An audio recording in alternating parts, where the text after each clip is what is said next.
ಆತ್ಮೀಯ ವಿದ್ಯಾರ್ಥಿ ಮಿತ್ರರೇ, ಇಂದು ಬ್ರಿಟನ್ ದೇಶದ ಸಂಪ್ರದಾಯಗಳ ಪಾತ್ರ, role of convention in British.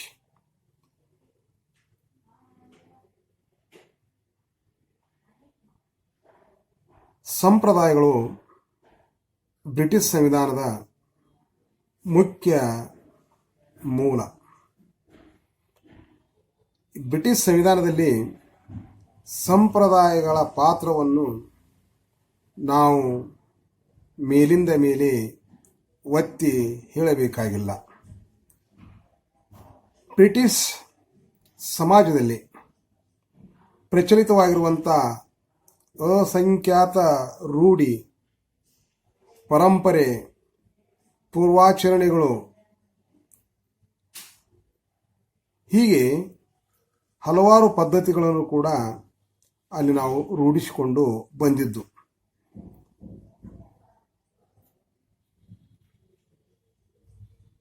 ಅದರ ಸಂಪ್ರದಾಯಗಳ ಅರ್ಥವನ್ನು ನಾವು ಗಮನದಲ್ಲಿ ಇಟ್ಟುಕೊಂಡಾಗ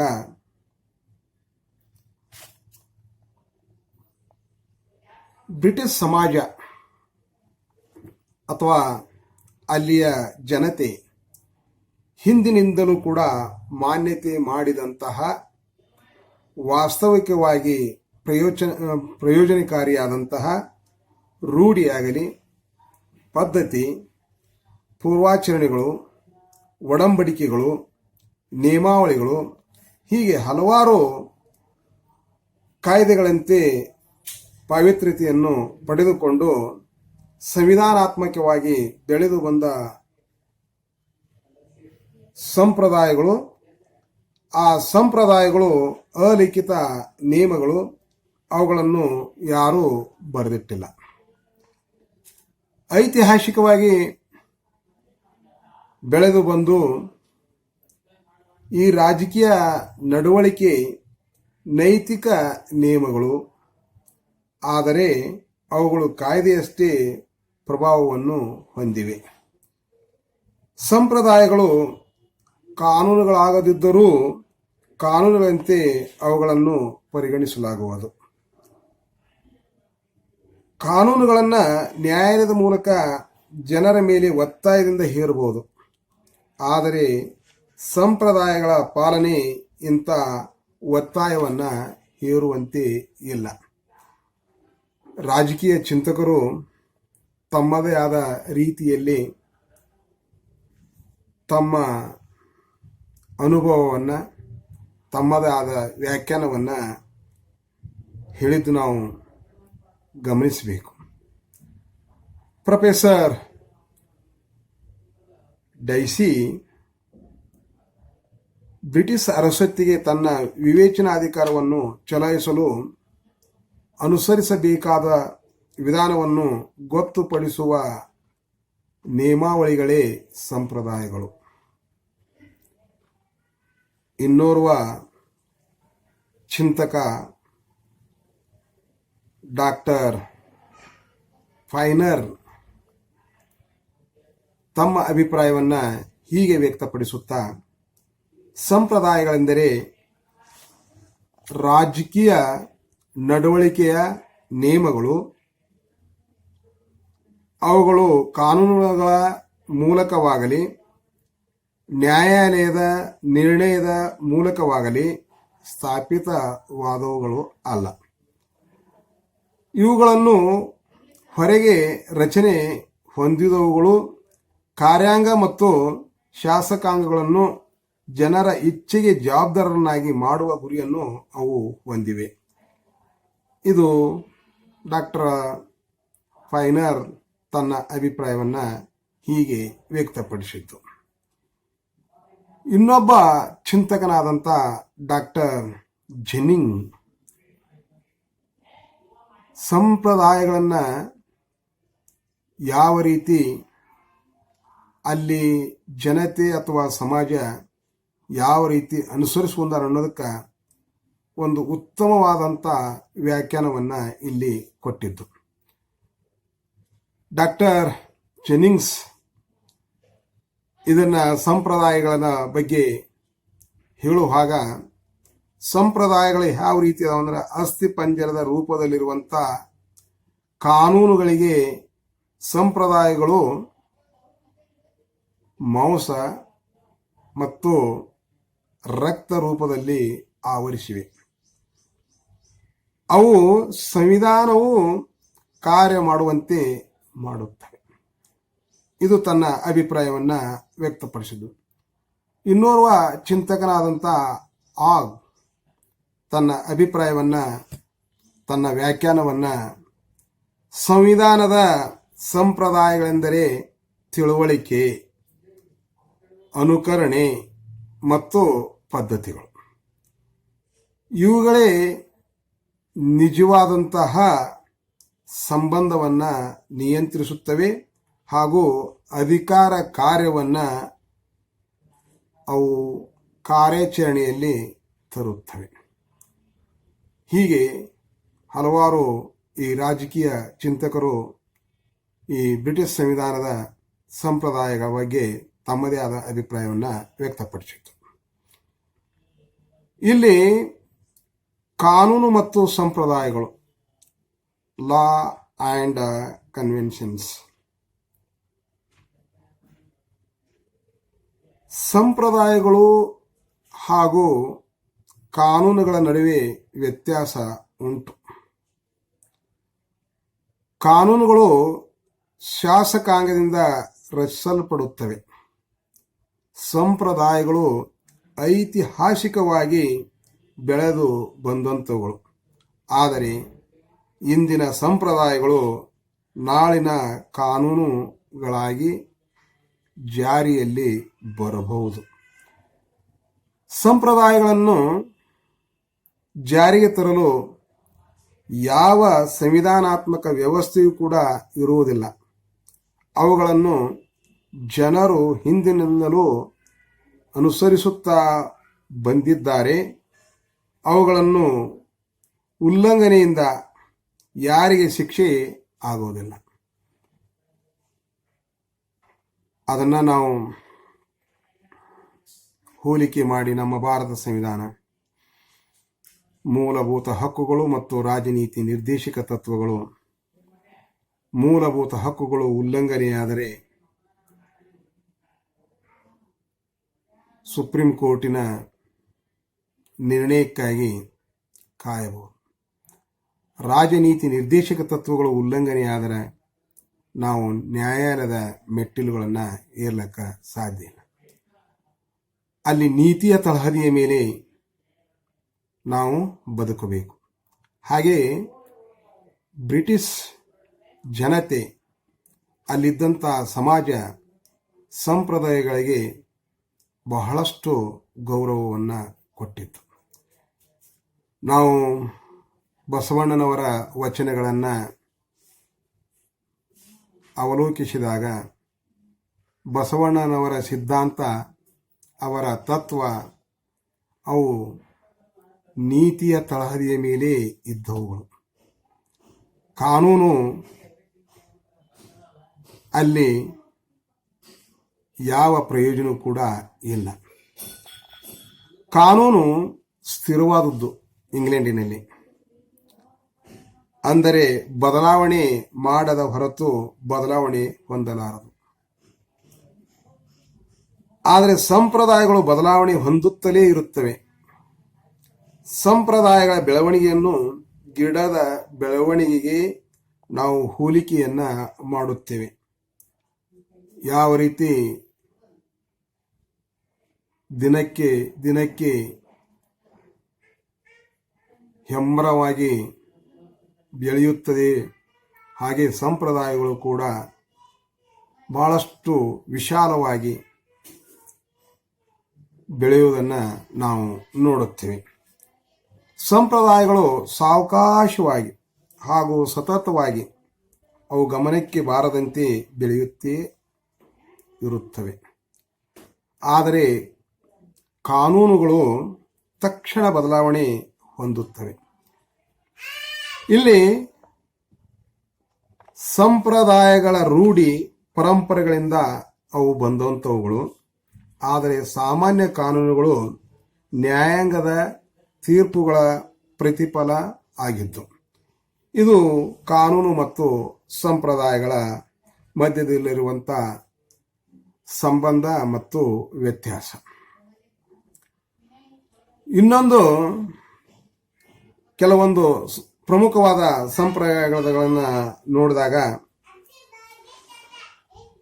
ಬ್ರಿಟನ್ನಿನಲ್ಲಿ ಜಾರಿಯಲ್ಲಿರುವ ಸಂಪ್ರದಾಯಗಳನ್ನು ನಾವು ಅವಲೋಕನೆಯನ್ನು ಮಾಡಿ ಅವುಗಳನ್ನು ವಿಂಗಡಿಸುವಾಗ ಅರಸೊತ್ತಿಗೆಗೆ ಸಂಬಂಧಿಸಿದವುಗಳು ಅದಾವ, ಕೆಲವೊಂದು ಕ್ಯಾಬಿನೆಟ್ ಸಂಬಂಧಿಸಿದವು ಅದಾವ, ಕೆಲವೊಂದು ಪಾರ್ಲಿಮೆಂಟಿಗೆ ಸಂಬಂಧಿಸಿದವು ಇರುತ್ತವೆ, ಕೆಲವು ಹೀಗೆ ನಾವು ವಿಂಗಡಣೆಯನ್ನು ಮಾಡಿದ್ದು ನಾವಿಲ್ಲಿ ನೋಡ್ತೀವಿ. ಅರಸನಿಗೆ ಸಂಬಂಧಿಸಿದಂಥ ಸಂಪ್ರದಾಯಗಳು, ಕನ್ವೆನ್ಷನ್ಸ್ ರಿಲೇಟಿಂಗ್ ಟು ಕಿಂಗ್. ರಾಜನಾಗಿರ್ಬೋದು ಅಥವಾ ರಾಣಿನೇ ಆಗಿರ್ಬೋದು, ಯಾವಾಗಲೂ ಕೂಡ ಮಂತ್ರಿಮಂಡಲದ ಸಲಹೆ ಮೇರೆಗೆ ನಡೆಯಬೇಕು. ಒಂದು ವೇಳೆ ಮಂತ್ರಿಗಳ ಹಾಗೂ ರಾಜನ ವಿಚಾರಗಳ ನಡುವೆ ಭಿನ್ನಾಭಿಪ್ರಾಯಗಳು ಕಂಡು ಬಂದರೆ ಮಂತ್ರಿಮಂಡಲದ ವಿಚಾರಗಳಿಗೆ ಪ್ರಾಧಾನ್ಯತೆಯನ್ನು ಕೊಡಬೇಕು. ರಾಜ ಮತ್ತು ಮಂತ್ರಿಮಂಡಲದಲ್ಲಿ ಯಾವುದೇ ವಿಚಾರದಲ್ಲಿ ಭಿನ್ನಾಭಿಪ್ರಾಯಗಳು ಬಂದರೆ ಅಲ್ಲಿ ಮಂತ್ರಿಮಂಡಲ ಪ್ರಮುಖವಾದಂಥ ಪಾತ್ರ ವಹಿಸಿ. ಅಲ್ಲಿ ಇದ್ದಂಥ ರಾಜ ಮತ್ತು ರಾಣಿ ನಾಮ ಮಾತ್ರ ಆಡಳಿತಗಾರರು. ಈ ಪ್ರಧಾನಮಂತ್ರಿ ನೇತೃತ್ವದಲ್ಲಿರುವಂಥ ಮಂತ್ರಿಮಂಡಲ ಅದು ನೈಜ ಆಡಳಿತವನ್ನು ನಿರ್ವಹಿಸುವ ಸಲುವಾಗಿ ಅಲ್ಲಿ ಹೆಚ್ಚು ಮಂತ್ರಿಮಂಡಲಕ್ಕೆ ಪ್ರಾಧಾನ್ಯತೆಯನ್ನು ನೀಡುತ್ತೇವೆ. ರಾಜನು ಸಾರ್ವತ್ರಿಕ ಚುನಾವಣೆಯಲ್ಲಿ ಹೌಸ್ ಆಫ್ ಕಾಮನ್ಸ್ ಸಭೆಯಲ್ಲಿ ಬಹುಮತ ಪಡೆದಂಥ ಪಕ್ಷ ನಾಯಕನನ್ನು ಪ್ರಧಾನಮಂತ್ರಿಯನ್ನಾಗಿ ನೇಮಕ ಮಾಡಿ ಸರ್ಕಾರವನ್ನು ರಚಿಸಲು ಅವಕಾಶ ಮಾಡಿ ಕೊಡುತ್ತಾನೆ. ನಂತರ ರಾಜ ಮಂತ್ರಿಮಂಡಲದ ಸಲಹೆ ಮೇರೆಗೆ ಹೌಸ್ ಆಫ್ ಕಾಮನ್ಸ್ ವಿಸರ್ಜನೆ ಮಾಡಬಹುದು. ರಾಜನು ಕ್ಯಾಬಿನೆಟ್ ಸಭೆಗಳ ಅಧ್ಯಕ್ಷತೆಯನ್ನು ವಹಿಸುವಂತಿಲ್ಲ. ಪಾರ್ಲಿಮೆಂಟಿನ ಉಭಯ ಸದನಗಳಲ್ಲಿ ವಿಧೇಯಕವು ಪಾಸಾದ ನಂತರ ರಾಜನ ಸಹಿಗಾಗಿ ಕಳಿಸಲಾಗುವುದು. ಕಾನೂನಾತ್ಮಕವಾಗಿ ರಾಜನು ಅದನ್ನು ತಿರಸ್ಕರಿಸಬಹುದು. ಆದರೆ ಸಂಪ್ರದಾಯಗಳ ಪ್ರಕಾರ ರಾಜನು ವೀಟೋ ಅಧಿಕಾರವನ್ನು ಚಲಾಯಿಸಲಾರನು. ವೀಟೋ ಪವರ್, ಎ ಪಾಕೆಟ್ ವೇಟೋ ಮತ್ತು ಸಸ್ಪೆನ್ಸಿವ್ ವೇಟೋ. ಅಲ್ಲಿ ಸಂಪ್ರದಾಯ ಬಹಳ ಪ್ರಮುಖವಾಗಿರೋದ್ರಿಂದ ಈ ಮಂತ್ರಿಮಂಡಲ ಜನಪರವಾದಂಥ ಕಾರ್ಯಕ್ರಮಗಳನ್ನು ಹೊಂದಿದ್ದರಿಂದ ಅಲ್ಲಿ ಮಂತ್ರಿಮಂಡಲ ಜವಾಬ್ದಾರಿಯಾಗಿ ಇರುತ್ತಾನೆ. ಇನ್ನೊಂದು ಕ್ಯಾಬಿನೆಟ್ ಸಂಬಂಧಿಸಿದಂಥ ಸಂಪ್ರದಾಯಗಳು ನಾವಿಲ್ಲಿ ನೋಡ್ತೀವಿ. Convention relating to cabinet. ಕ್ಯಾಬಿನೆಟ್ಗೆ ಸಂಬಂಧಪಟ್ಟಂಥ ಸಂಪ್ರದಾಯಗಳು ಕೂಡ ನಾವಿಲ್ಲಿ ಬಹಳ ಪ್ರಮುಖವಾಗಿ ನಾವು ಗಮನ ಹರಿಸಬೇಕು. ಪ್ರಧಾನಮಂತ್ರಿಯು ಸಂಸತ್ತಿನ ಸದಸ್ಯನಾಗಿರಬೇಕು. ನಾವು ಕೂಡ ಭಾರತದಲ್ಲಿ ಸಂಸತ್ತಿನ ಸದಸ್ಯನಾಗಿರಬೇಕು ಅಂತ ನಾವು ಹೇಳ್ತೀವಿ. ನಮ್ಮದು ಕೂಡ ಲಿಖಿತ ಸಂವಿಧಾನ ಆದರೂ ಕೂಡ ಅಲಿಖಿತ ಸಂವಿಧಾನ. ಸಂಸತ್ತಿನ ಸದಸ್ಯನಾಗಿರಬೇಕು ಅಂದಾಗ ನಾವು ವಾಸ್ತವವಾಗಿ ಅಲಿಖಿತವಾಗಿ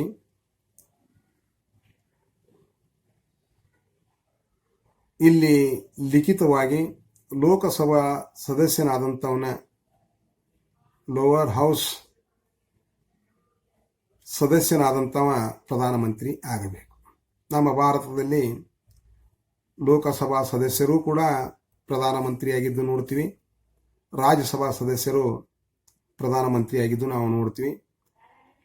HD ದೇವೇಗೌಡ ಮತ್ತು ಮನಮೋಹನ್ ಸಿಂಗ್ ಇವರು ರಾಜ್ಯಸಭಾ ಸದಸ್ಯರಾಗಿ ಪ್ರಧಾನಮಂತ್ರಿಯ ಗದ್ದುಗೆಯನ್ನು ಏರಿ ತಮ್ಮ ಆಡಳಿತವನ್ನು ನಡೆಸಿದ್ದು ನಾವು ನೋಡಿದ್ದೇವೆ.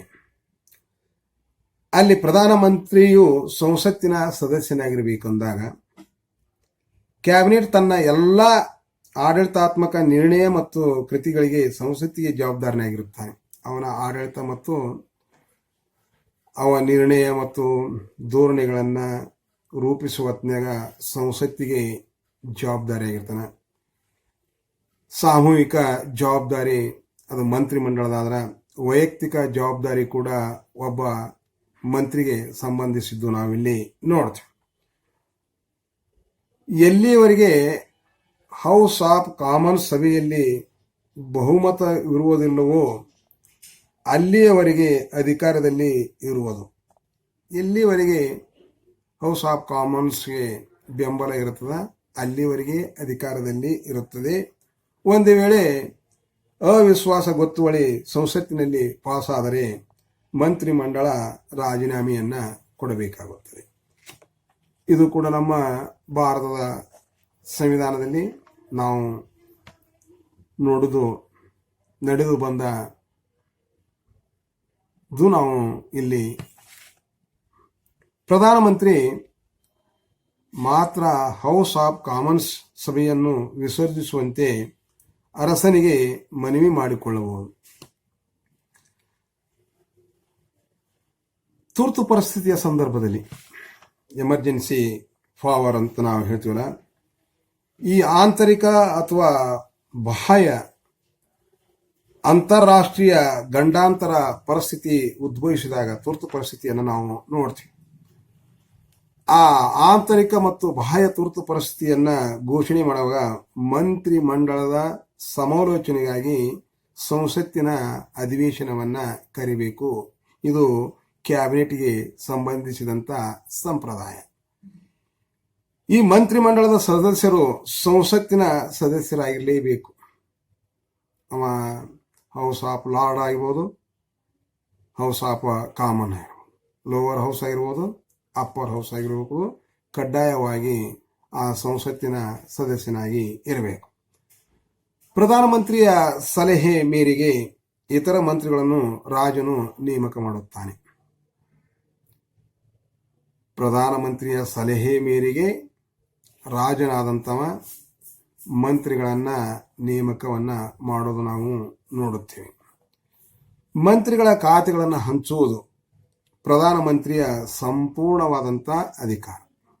ಮಂತ್ರಿಗಳಿಗೆ ಪೋರ್ಟ್ಫೋಲಿಯೋ ಅಂತ ನಾವೇನು ಕರಿತೀವಲ್ಲ, ಆ ಪೋರ್ಟ್ಫೋಲಿಯೋ ಅದನ್ನು ಹಂಚುವ ಹೊತ್ತಿನಾಗ ಪ್ರಧಾನಮಂತ್ರಿಗೆ ಪರಮಾಧಿಕಾರ ಇದ್ದಿದ್ದು ನಾವಿಲ್ಲಿ ನೋಡ್ತೀವಿ. ಕ್ಯಾಬಿನೆಟ್ನಲ್ಲಿ ರಾಜಕೀಯ ಸಾಮರಸ್ಯ ಇರಬೇಕು. ಎಲ್ಲ ಮಂತ್ರಿಗಳು ಒಂದೇ ಪಕ್ಷಕ್ಕೆ ಸಂಬಂಧಿಸಿದವರಾಗಿದ್ದರೆ ಇದನ್ನು ನಾವು ಕಾಣಬೇಕು. ಎಲ್ಲ ಮಂತ್ರಿಗಳು ಕೂಡ ನಾವು ಒಂದೇ ಪಕ್ಷಕ್ಕೆ, ಅದಕ್ಕಿಂತ ಮುಂಚಿತವಾಗಿ ನಾವು ಸಮ್ಮಿಶ್ರ ಸರ್ಕಾರದಲ್ಲಿ ಈ ಸಾಮರಸ್ಯವನ್ನು ನಾವು ಕಾಣಲಿಕ್ಕೆ ಸಾಧ್ಯ ಇಲ್ಲ. ಸಾಮರಸ್ಯ ಇರಲಾರ್ದಕ್ಕ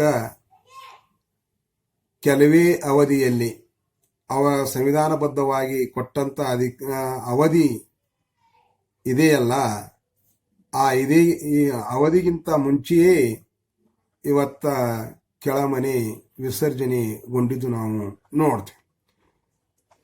ಈ ಸಂಸತ್ತಿನ ಸಮ್ಮತಿ ಇಲ್ಲದೆ ಅಂತಾರಾಷ್ಟ್ರೀಯ ಒಪ್ಪಂದಗಳನ್ನು ಮಾಡಿಕೊಳ್ಳಬಹುದು.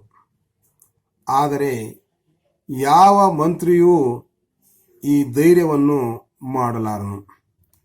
ಹೌಸ್ ಆಫ್ ಕಾಮನ್ಸ್ ಬೆಂಬಲ ಸಿಗುವಂತಿದ್ದರೆ ಮಾತ್ರ ಒಪ್ಪಂದಗಳಿಗೆ ಕೈ ಹಾಕಲಾಗುವುದು. ಇವತ್ತ ವಿದೇಶಾಂಗ ಒಪ್ಪಂದಗಳನ್ನು ಮಾಡಿಕೊಳ್ಳುವಾಗ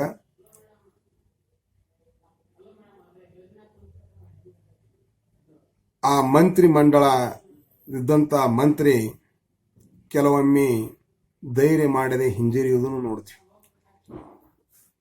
ಆ ಸಂಸತ್ತಿನಲ್ಲಿ ಬಹುಮತ ಸಿಗುತ್ತದೋ ಅಥವಾ ಇಲ್ಲೋ ಅನ್ನೋ ಭಯವೂ ಕೂಡ ಇರುತ್ತದೆ.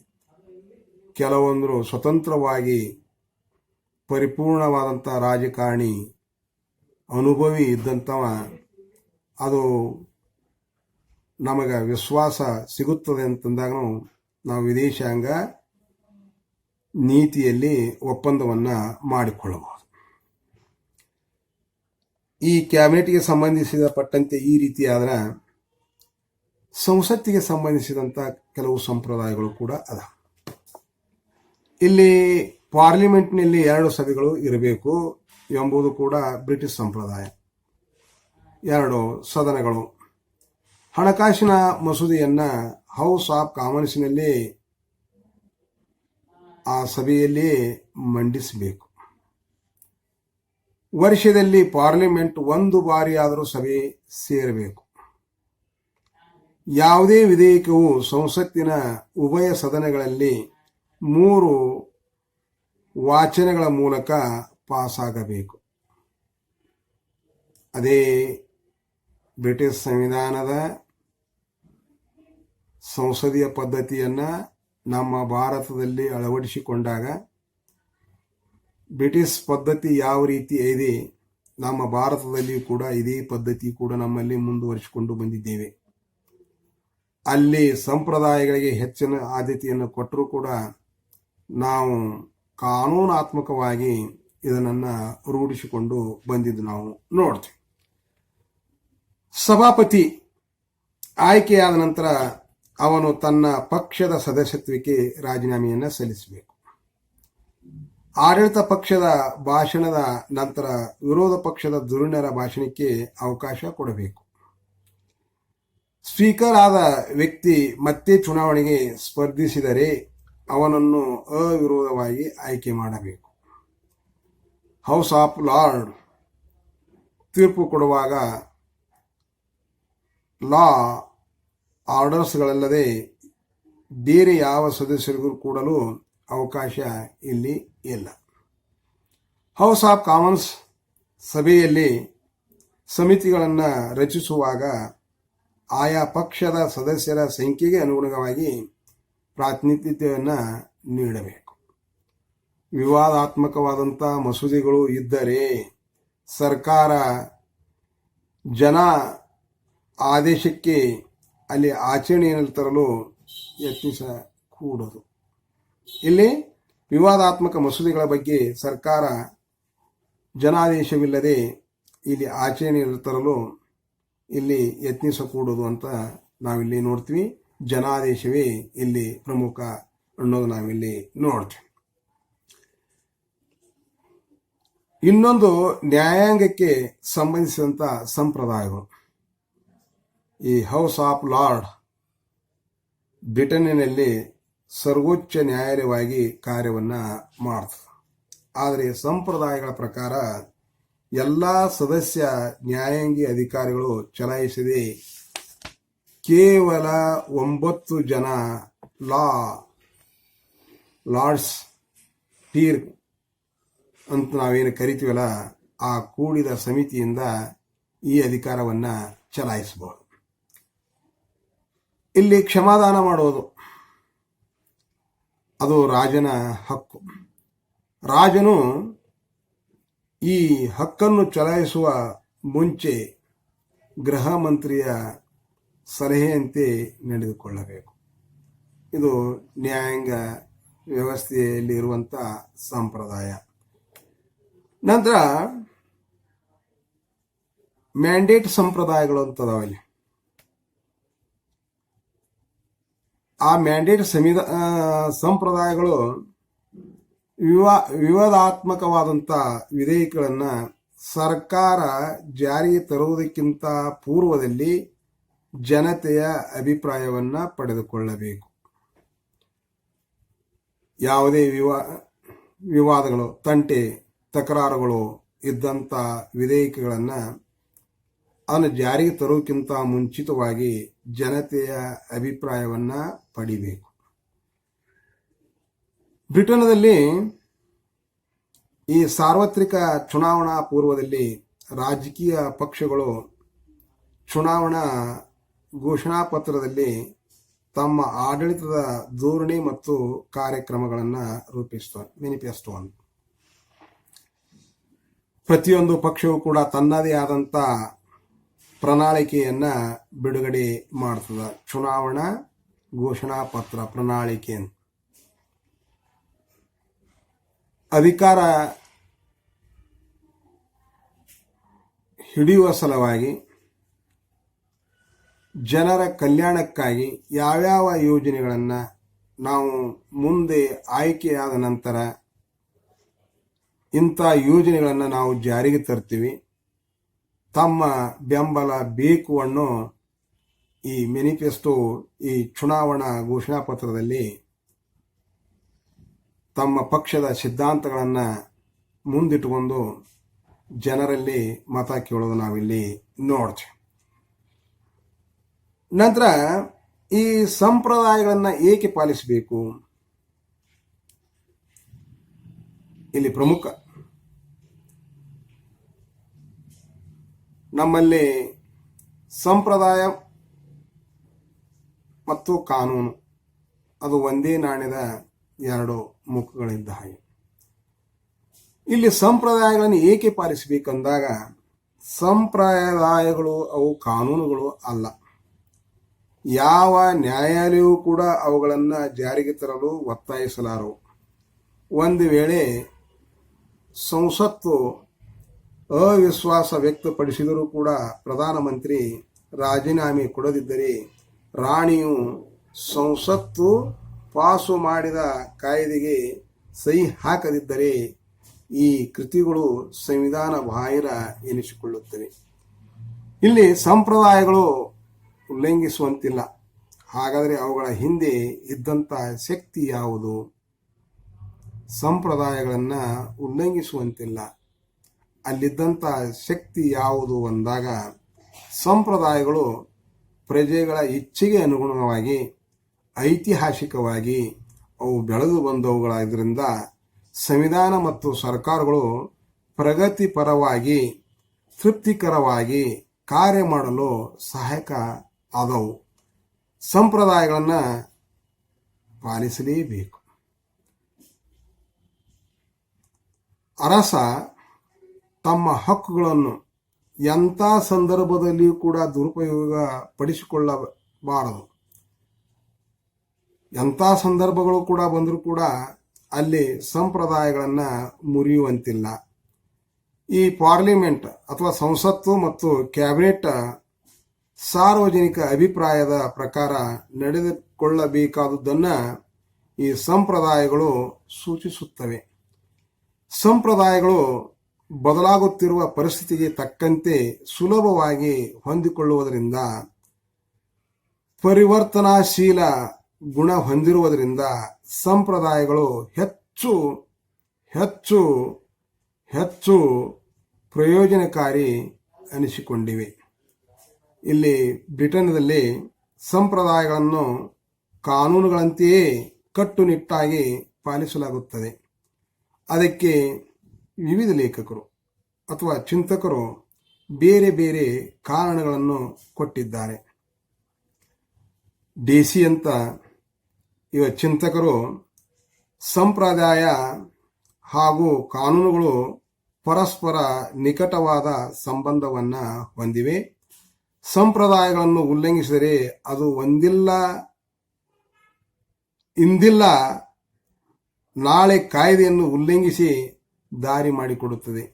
ಇಂದು ನಾವು ಸಂಪ್ರದಾಯಗಳನ್ನು ಉಲ್ಲಂಘನೆ ಮಾಡಿದರೆ ಅಲ್ಲಿ ಕಾಯ್ದೆಗಳನ್ನು ಕೂಡ ನಾವು ಉಲ್ಲಂಘಿಸಿದಂತೆ ನಾಳೆ ಕಾಯ್ದೆಯನ್ನು ಕೂಡ ನಾವು ಉಲ್ಲಂಘಿಸುತ್ತೇವೆ. ನಾವು ನೀತಿಯ ತಳಹದಿಯ ಮೇಲೆ ರಾಷ್ಟ್ರವನ್ನು ಆಳಬೇಕು. ನಾವು ಜನ ಮತ್ತು ಮನ ಅಂತಂತೀವಲ್ಲ, ನಾವು ಜನಕ್ಕೂ ಅಂಜಬೇಕು ಮತ್ತು ಮನಕ್ಕೂ ಅಂಜಬೇಕು. ನೀತಿಯ ತಳಹದಿಯ ಮೇಲೆ ಇವತ್ತು ಸಂಪ್ರದಾಯಗಳ ಆಧಾರದ ಮೇಲೆ ಬಸವಣ್ಣ ಕಟ್ಟಿದಂಥ ಅನುಭವ ಮಂಟಪದಲ್ಲಿ ಯಾವ ರೀತಿ ನೀತಿಗಳು ಸಂಪ್ರದಾಯಗಳು ಇದ್ದು ಅವು ಕಾನೂನದಲ್ಲಿ ಜಾರಿಗೆ ತಂದ್ರೆ ನಾಳೆಗೆ ಸಂಪ್ರದಾಯಗಳನ್ನ ಹಾಳಾದ ಹೊತ್ನ್ಯಾಗ ಕಾನೂನುಗಳು ಏನು ಮಾಡಕ್ಕ ಸಾಧ್ಯ ಇಲ್ಲ. ಕಾನೂನು ಮಾಡುವವರೇ ಕಾನೂನನ್ನ ಈಗ ಪ್ರಸ್ತುತ ಇವತ್ತು ಜಗತ್ತಿನಾದ್ಯಂತ ಅದನ್ನು ಮುರಿಯುವುದನ್ನು ನಾವು ಇಲ್ಲಿ ನೋಡುತ್ತೇವೆ. ಸಂಸತ್ತಿನ ಅಧಿವೇಶನ ವರ್ಷದಲ್ಲಿ ಒಮ್ಮೆಯಾದರೂ ಕರೆಯಬೇಕೆಂದು ಸಂಪ್ರದಾಯ. ನಮ್ಮ ಭಾರತದಲ್ಲಿ ವರ್ಷಕ್ಕೆ 2 ಬಾರಿ ನಾವು ಅಧಿವೇಶನವನ್ನು ಕರೆಯುವಂಥ ಮಂತ್ರಿಮಂಡಲದ ಅಧಿವೇಶನವನ್ನು ಕರೆಯುವಂಥ ರೂಢಿಯನ್ನು ನಾವು ಇಲ್ಲಿ ಹೇಳಿದ್ವಿ. ಅದನ್ನು ಲಿಖಿತದಲ್ಲಿ ಇದ್ರೂ ಇಲ್ಲದಿದ್ದರೂ ಕೂಡ ನಾವು ಸಂಪ್ರದಾಯಬದ್ಧವಾಗಿ ಅದನ್ನು ನಾವು ಭಾರತದಲ್ಲಿ ನಾವು ಕೂಡ ಜಾರಿಗೆ ತಂದಿದ್ದು ನಾವು ನೋಡ್ತೀವಿ. ಕಾರ್ಯಾಂಗಕ್ಕೆ ವಾರ್ಷಿಕ ಬಜೆಟ್ಗೆ ಒಪ್ಪಿಗೆ ಪಡೆಯಲು ಸಾಧ್ಯವಾಗಿರುವುದಿಲ್ಲ. ಸಂಸತ್ತಿಗೆ ಒಪ್ಪಿಗೆ ಇಲ್ಲದ ತೆರಿಗೆ ಹಾಕಿ ತೆರಿಗೆ ಜನರಿಂದ ವಸೂಲು ಮಾಡಿದರೆ ಅದು ಕಾನೂನು ಬಾಹಿರ ಕೃತಿಯಾಗುವುದು. ಇವತ್ತು ನಾವು ಟ್ಯಾಕ್ಸ್ ಏನು ಕೊಡ್ತೀವಲ್ಲ, ಯಾವ ರೀತಿ ಕಾನೂನುಗಳ ರೂಪದಲ್ಲಿಯೇ ಅವನನ್ನು ನಾವು ತೆರಿಗೆಯನ್ನು ವಿಧಿಸಬೇಕು. ಒಂದು ವೇಳೆ ನಾವು ತೆರಿಗೆಯನ್ನು ವಿಧಿಸುವ ಹೊತ್ತಿನಾಗ ಸರಿಯಾದ ರೀತಿಯಲ್ಲಿ ನಾವು ತೆರಿಗೆಯನ್ನು ಹೇರಿದ್ರೆ ಅಲ್ಲಿ ಜನರು ರೊಚ್ಚಿಗೆದ್ದು ಆ ಸರ್ಕಾರವನ್ನು ವಿಸರ್ಜನೆ ಮಾಡಲಿಕ್ಕೆ ಅವಕಾಶವನ್ನು ಕೊಟ್ಟಿದ್ದು ನಾವಿಲ್ಲಿ ನೋಡ್ತೀವಿ. ಹೀಗೆ ಈ ಇಂಗ್ಲೆಂಡ್ ಸಂವಿಧಾನದಲ್ಲಿ ಸಂಪ್ರದಾಯಗಳಿಗೆ ಬಹಳಷ್ಟು ಪ್ರಾಮುಖ್ಯತೆಯನ್ನು ಕೊಟ್ಟಿದ್ದು ನಾವು ನೋಡ್ತೀವಿ. ಕ್ಯಾಬಿನೆಟ್ಗೆ ಸಂಬಂಧಿಸಿದ ಪಟ್ಟಂತೆ ಆಗಿರ್ಬೋದು, ಸಂಸತ್ತಿಗೆ ಸಂಬಂಧಪಟ್ಟಂತೆ ಆಗಿರ್ಬೋದು, ಇವತ್ತ ಅರಸನು ಕೂಡ ಸಂಬಂಧಪಟ್ಟಂತವು ನಾವು ನೋಡ್ತೀವಿ. ಅಲ್ಲಿ ಸಂಪ್ರದಾಯಗಳ ಪಾತ್ರ ಬಹಳಷ್ಟು ಪ್ರಮುಖ ಇದ್ದಿದ್ದು ನಾವಿಲ್ಲಿ ನೋಡ್ತೀವಿ. ನಮಸ್ಕಾರ.